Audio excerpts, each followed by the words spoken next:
Hi, I'm Ben. Welcome to my book corner. Today we have a first chapter read for The Wrong Stop, a sci-fi caper by Rex Burke.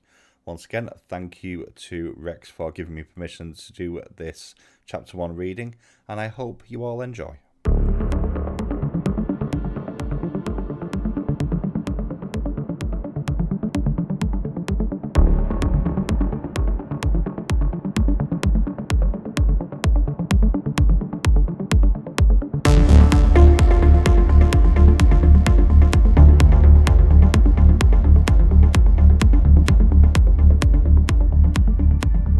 The Wrong Stop by Rex Burke. Prologue from the Interrail website. One train pass that helps you open doors to new destinations, cultures and friendships all over Europe. Meet locals and other travellers. Get ready for the adventure of a lifetime. Extract from the financial accounts of the treasurers of Athena, dated 434 BC.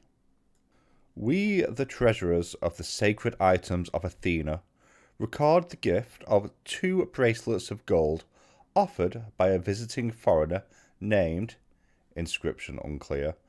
Let the nature of these treasures be inscribed on stone, on the records and treasures kept on the Acropolis in the rear chamber of the Parthenon. The treasurers of Athena were members of a guild, responsible for the money, gifts, and offerings kept in the temple known as the Parthenon, on the hill of the Acropolis in Athens, Greece. Their accounts were inscribed on marble tablets and indicate the lavish wealth once stored in the building, though all the valuable items themselves have been lost over the centuries, except of course for the 2 famous gold bracelets, the so-called Elgin bands, referred to in the best known of the ancient treasurers' records. The bracelets were discovered and removed in 1801 by Lord Elgin, along with the renowned marble sculpture from the Parthenon itself. Chapter 1. The craft tore through the dark night skies of an alien planet, trailing a plume from the breach in the hull caused by the failure of the drive system. Flares and sparks flew as it butted headlong through the atmosphere, while the onboard IntelliHelp made 1,000,000 simultaneous calculations in an attempt to slow the craft's descent and regain some control. Levelling out over a canopy of native trees, the craft deployed its ground range sensors to plot a landing course that would result in the least possible structural damage. There was bound to be some destruction of native flora and fauna. It couldn't be helped, but as the most recent planetary review had suggested, a low level of development, this wasn't a major consideration. With an optimal trajectory set, the IntelliHelp deployed the servos, steadying the craft for its final approach.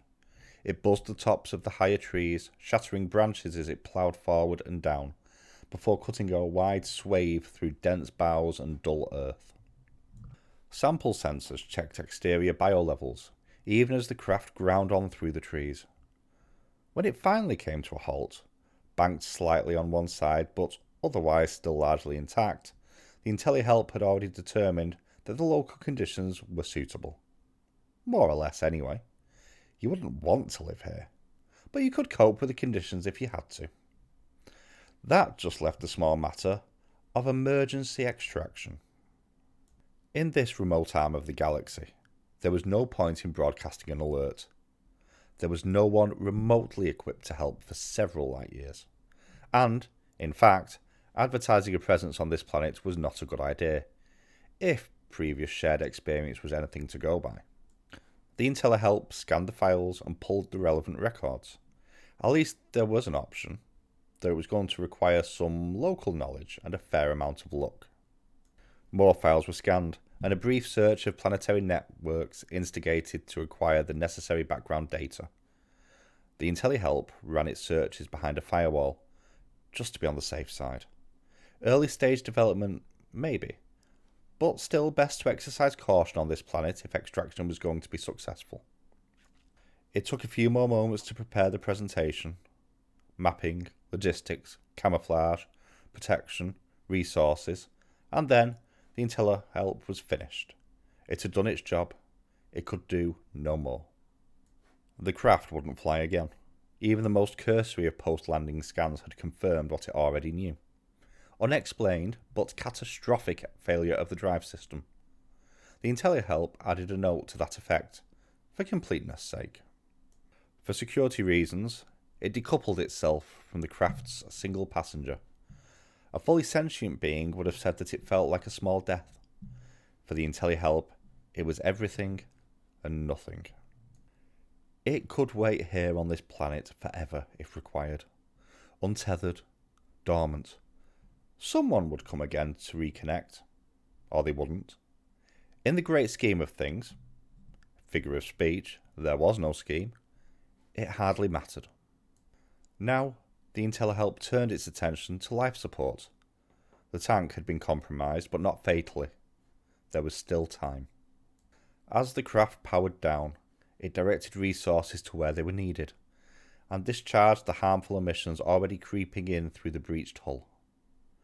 The IntelliHelp ran diagnostics, checked the levels, and primed the bioboosters.